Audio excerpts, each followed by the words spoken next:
آج ہم سیکھنے والے ہیں کہ ہمارا سننا اور ہمارا دیکھنا ہماری زندگی کو کیسے متاثر کرتا ہے، کس حد تک متاثر کرتا ہے۔ اور یہ سیکھنے کے لیے ہم باغ عدن کے واقعہ پر نظر ثانی کریں گے۔ پیدائش باب نمبر 3 اور آیت نمبر 1۔ پیدائش باب نمبر 3 آیت نمبر 1، دیکھیے وہ کیا کہتا ہے۔ میں نے کہا ابلیس رشتے توڑتا ہے، خراب کرتا ہے۔ اب دیکھیے، اور سانپ کل دشتی جانوروں سے جن کو خدا نے بنایا تھا چالاک تھا، اور اس نے عورت سے کہا کیا واقعی خدا نے کہا ہے کہ باغ کے کسی درخت کا پھل تم نہ کھانا؟ اس نے کس سے کہا؟ عورت سے کہا کیا واقعی خدا نے کہا ہے؟ ابلیس نے عورت سے کہا کیا واقعی خدا نے کہا ہے کہ باغ کے کسی درخت کا پھل تم نہ کھانا؟ آیت نمبر 2، عورت کا جواب سنیے۔ عورت نے سانپ سے کہا کہ باغ کے درختوں کا پھل تو ہم کھاتے ہیں، پر جو درخت باغ کے بیچ میں ہے اس کے پھل کی بابت خدا نے کہا ہے کہ تم نہ تو اسے کھانا اور نہ چھونا ورنہ مر جاؤ گے۔ تب سانپ نے عورت سے کہا کہ تم ہرگز نہ مرو گے، بلکہ خدا جانتا ہے کہ جس دن تم اسے کھاؤ گے تمہاری آنکھیں کھل جائیں گی اور تم خدا کی مانند نیک و بد کے جاننے والے بن جاؤ گے۔ چھٹی آیت غور کرنا آپ نے۔ عورت نے جو دیکھا، عورت نے جو پہلے ابلیس اور عورت کی باتیں ہو رہی ہیں، حوا کی اور ابلیس کی۔ ابلیس نے حوا سے کہا، حوا نے سنا، اس نے سنا، پھر حوا نے کہا ابلیس کو، پھر ابلیس نے کہا، حوا نے سنا، پھر حوا نے سننے کے بعد کیا لکھا ہے آیت نمبر 6 میں؟ عورت نے جو دیکھا، پہلے بات چیت ہو رہی ہے، اس کے بعد ابلیس نے جو کہا اس نے اس کی طرف، عورت نے جو دیکھا کہ وہ درخت کھانے کے لیے اچھا، یعنی درخت کی بات چیت ہو رہی تھی نا دونوں کے درمیان، تو اس کا مطلب یہ ہوا ابلیس اور حوا کی باتوں میں کون متاثر ہوا؟ ابلیس متاثر ہوا یا حوا متاثر ہوئی؟ کس کی باتوں نے کس پر اثر کیا؟ ابلیس کی باتوں نے حوا پر اثر کیا، کیونکہ ابلیس جو کہہ رہا تھا حوا نے وہ دیکھا، اس نظریے سے اس درخت کو وہ پہلے بھی دیکھتی ہوگی، ایسا ہی ہے نا۔ اب چھٹی آیت پھر سے میں پڑھ دیتا ہوں ساری آیت۔ عورت نے جو دیکھا کہ وہ درخت کھانے کے لیے اچھا اور آنکھوں کو خوشنما معلوم ہوتا ہے۔ کیا اس سے پہلے اس نے اس درخت کو نہیں دیکھا تھا؟ دیکھا تھا، لیکن اب نظریہ فرق ہے، اب دیکھنے کا نظریہ فرق ہے۔ کیا یہ آدھا گلاس ہے یا پورا گلاس ہے؟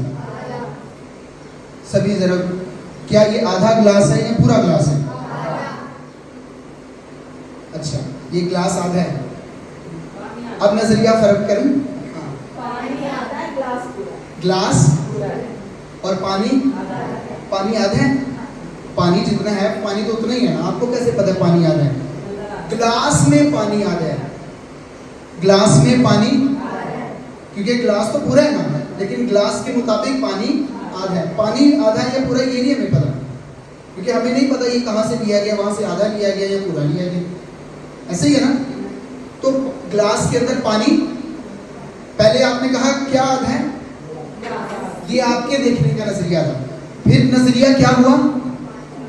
نظریہ آپ کا فرق ہو گیا نا، جب میں نے بتایا نہیں بھی ایسی بات نہیں ہے، آپ کو سمجھ آ گئی کہ گلاس تو پورا ہے لیکن اس میں پانی آدھا ہے۔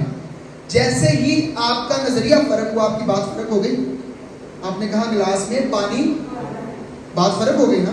ابلیس جب اسے باتیں کر رہا تھا، ان باتوں کے بعد حوا کا نظریہ بدل گیا، اور جب نظریہ بدلا تو پھر نظریہ بدلنے کے بعد، وہ درخت دیکھنے کے بعد حوا نے جو کہا وہ باتیں بھی بدل چکی تھیں۔ ابلیس سے بات کرتے ہوئے حوا کا نظریہ کیا تھا؟ اب ذرا دھیان سے سنیے گا، جب باتیں کر رہی تھی تب وہ کیا کہہ رہی تھی؟ آیت نمبر 2، عورت نے سانپ سے کہا باغ کے درختوں کا پھل تو ہم کھاتے ہیں، پر جو درخت باغ کے بیچ میں ہے اس کے پھل کی بابت خدا نے کہا ہے کہ تم نہ تو اسے کھانا اور نہ چھونا ورنہ مر جاؤ گے۔ یہ بات کے دوران اس نے بولا، لیکن جیسے ہی اس کا نظریہ فرق ہوا اس نے وہ کیا جو وہ کہہ رہی تھی کہ نہیں کرنا چاہیے۔ اس نے کہا خدا نے کہا ہے نہ کھانا نہ چھونا ورنہ مر جاؤ گے۔ خدا نے کہا ہے نہ کھانا نہ چھونا ورنہ مر جاؤ گے، لیکن اس نے کیا کیا؟ کھایا، یعنی وہی کیا جو اسے وہ کیا جو تھوڑی دیر پہلے کہہ رہی تھی کہ منع کیا گیا ہمیں کرنے سے۔ لیکن یہ کب ہوا؟ جب اس کا نظریہ کیا ہوا؟ جب اس نے ابلیس کے نظریہ سے اس درخت کو دیکھا تو پھر اس نے اس درخت میں سے لیا اور کھایا۔ اس طرح سے ابلیس رشتے برباد کرتا ہے، وہ آپ کے نظریے کو بدلتا ہے۔ آپ خدا کو کیسے دیکھ رہے ہیں وہ آپ کی زندگی کے حالات کو خراب کر کے غلط قسم کے غلط سوچوں والے لوگوں کو آپ کی زندگی میں شامل کر کے آپ کے نظریے کو بدلے گا۔ آپ کے نظریے کو بدلے گا کہ آپ خدا کے بارے میں غلط سوچیں، آپ کے نظریے کو بدلے گا کہ آپ رشتہ داروں کے بارے میں غلط سوچیں، آپ کے نظریے کو بدلے گا کہ آپ ایک دوسرے کے بارے میں غلط سوچیں۔ ابلیس آپ کے ذہن پر اٹیک کرتا ہے، آپ کی سوچوں پر، آپ کے سوچنے کے نظام پر اٹیک کرتا ہے تاکہ آپ کے ذہن کو بدل دے۔ جب آپ کا ذہن بدل جائے گا، آپ کا نظریہ بدل جائے گا، آپ کی باتیں بدل جائیں گی، تو آپ کی باتیں بدل جائیں گی تو آپ کے اعمال، آپ کے ایکشنز آٹومیٹیکلی بدل جائیں گے۔ سو ابلیس چاہتا ہے کہ آپ خدا کے بارے میں اور اپنے بارے میں غلط نظریہ رکھیں۔ یہاں پر اس نے یہی کہا، اس نے کہا خدا جانتا ہے۔ ابلیس نے کیا کہا؟ خدا، آیت نمبر 5 میں لکھا ہے ابلیس کہتا ہے بلکہ خدا جانتا ہے کہ جس دن تم اسے کھاؤ گے تمہاری آنکھیں۔ تو ابلیس ہوا کے ذہن میں خدا کی تصویر غلط بنانے کی کوشش کر رہا ہے کہ خدا جھوٹا ہے، خدا چھپاتا ہے، خدا سچ نہیں بتا رہا تمہیں۔ خدا کو پتہ ہے تم اس کی مانند ہو جاؤ گے، خدا کو پتہ ہے تمہاری آنکھیں کھل جائیں گی، خدا کو پتہ ہے یہ ہو جائے گا، خدا کو پتہ، لیکن وہ چھپا رہا ہے، وہ بتا نہیں رہا۔ وہ نہیں چاہتا کہ تم اس کی مانند ہو جاؤ، وہ نہیں چاہتا کہ تمہاری آنکھیں کھل جائیں، وہ نہیں چاہتا کہ تمہیں نیکی اور بدی کی پہچان ہو جائے۔ اس طرح کی باتیں کر کے وہ اس کے ذہن کو، اس کے نظریے کو خدا کے بارے میں بدل رہا ہے۔ اس کے ذہن میں وہ یہ ثابت کر رہا ہے کہ خدا تمہارے ساتھ نہیں ہے، وہ تمہارے خلاف ہے، وہ تمہارا خیال نہیں کرتا، وہ اسے تمہاری کوئی پرواہ نہیں ہے۔ آج آپ کے حالات آپ کو کیا کہتے ہیں؟ آپ کی زندگی کے حالات آپ کو کیا کہتے ہیں؟ آپ کے مالی حالات آپ کو کیا کہتے ہیں؟ یہی کہتے ہیں نا کہ خدا تیرے نال نہیں ہے۔ اگر خدا تیرے نال ہوتا تو تیری زندگی چل کیوں ہوتا؟ یہی اس کی اسٹریٹجی ہے شروع سے۔ اگر خدا سچ میں سچا ہے، اگر خدا سچ میں تم سے پیار کرتا ہے تو اس کو تو پتہ ہے کہ تمہاری آنکھیں کھل جائیں گی، تم اس کی مانند ہو جاؤ گے۔ تمہیں وہ کیوں اس طرف سے منع کر رہا ہے؟ کھاؤ، کھاؤ اس میں سے، تمہاری آنکھیں کھل جائیں گی۔ اس کی باتوں نے ہوا کو اس قدر متاثر کیا کہ ہوا نے جب اس درخت کو دیکھا تو آیت نمبر 6 میں لکھا ہے جب اس نے دیکھا تو وہ درخت اسے اچھا لگا، آنکھوں کو خوشنما لگا، آنکھوں کو خوشنما لگا۔ ایسے لگا کہ یہ چیز تے سانو کھانی ہی چاہیے سی، اسی کیوں نہیں یہ تک کھاتے؟ آپ سمجھ رہے ہیں نا بات؟ تو یہ نظریہ کیسے بدلا؟ ابلیس کی باتوں سے، ابلیس سے گفتگو کرنے سے۔ اس کا مطلب ہے ہماری جو غلط سنگت ہے، ہماری جو غلط فیلوشپ ہے، غلط لوگوں کے ساتھ اٹھنا بیٹھنا ہے، وہ ہمارے دیکھنے کے نظریے کو متاثر کرتا ہے، بدل دیتا ہے، تبدیل کرتا ہے۔ تو آپ کس قسم کے لوگوں سے ملتے ہیں، کس طرح کے لوگوں سے زیادہ وقت گزارتے ہیں، یہ بہت اہم ہے۔ اس سے مسائل پیدا بھی ہوتے ہیں اور مسائل حل کرنے میں بھی آسانی ملتی ہے۔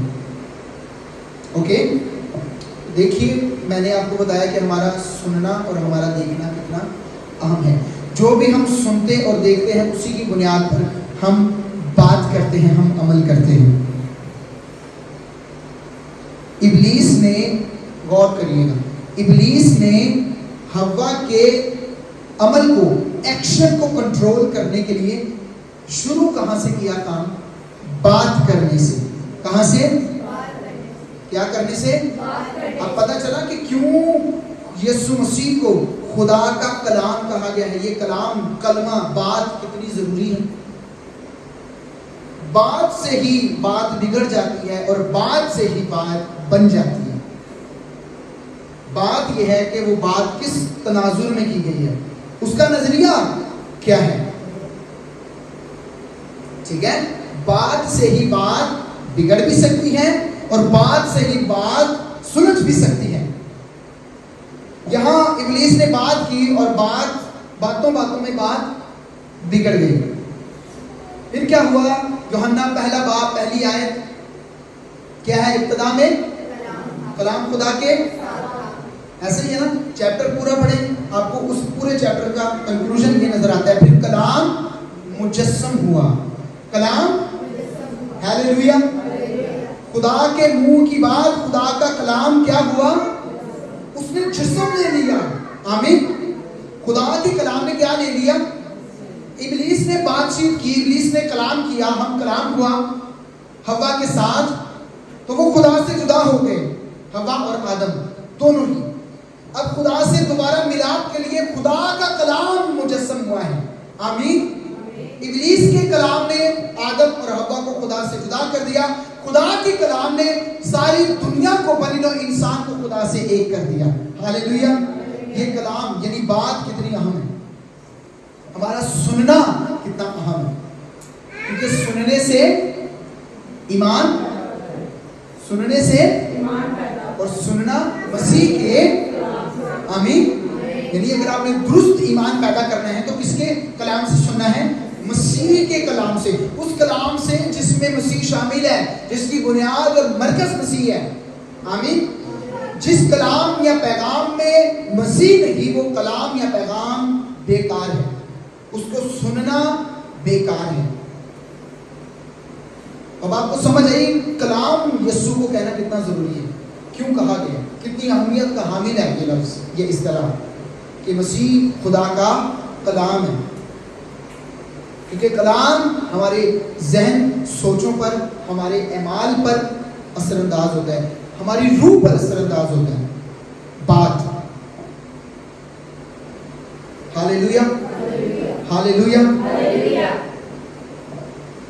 یہ تو رہی باقی عدن کی بات. جب سننا سنانا ہوا، پھر ملنا ملانا ختم ہوا.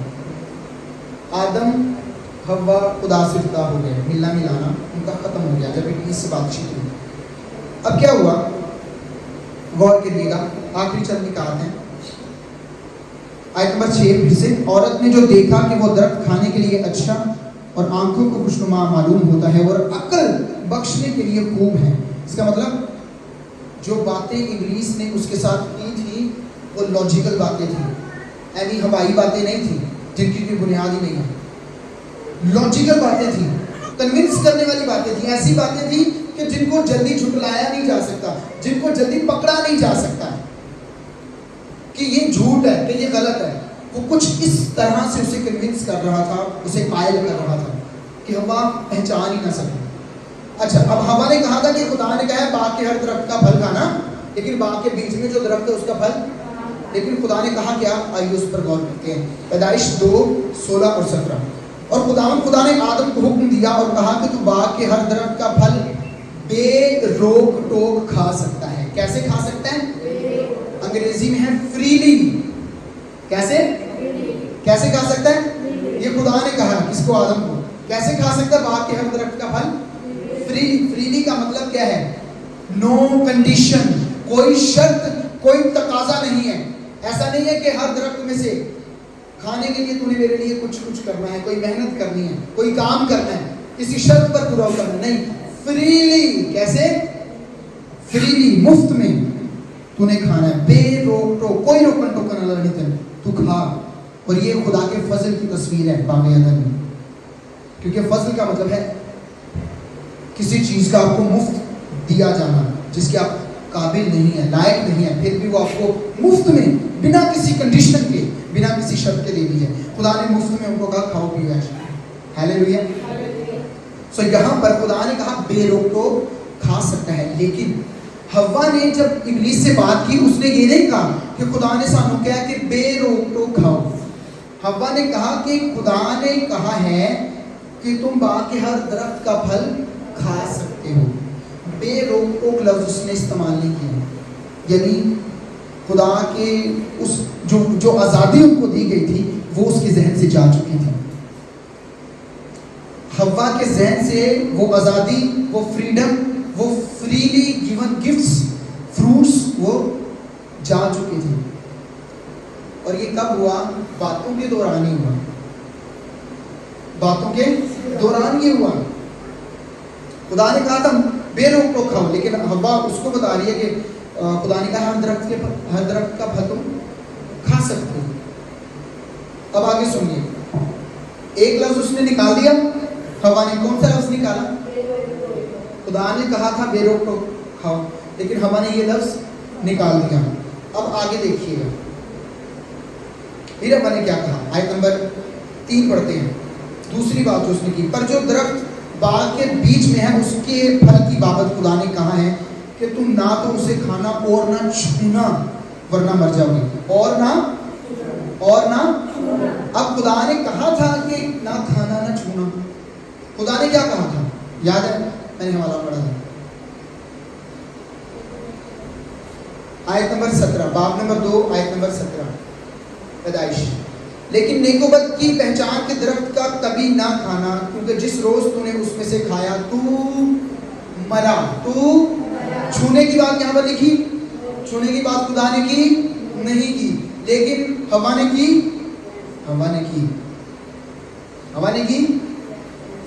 یہ چھونے کی بات، ٹچ بھی نہیں کرنا. ہاتھ جدہ کہتے ہیں نا بچے کو ڈرانا ہوئے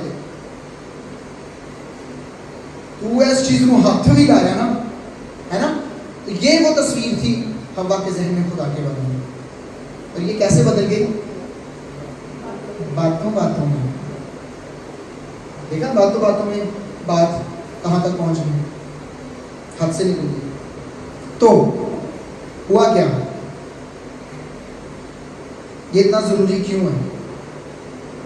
پہلے اس نے ایک بات نکالی، پھر اس نے ایک بات شامل کی. ہوا نے کیا کیا؟ خدا کا کلام تھا بے روک ٹوک کھاؤ، اور اس درخت میں سے نہیں کھانا جو بیچ میں ہے ورنہ تم مر جاؤ. ٹھیک ہے، چھونے کی بات نہیں ہے.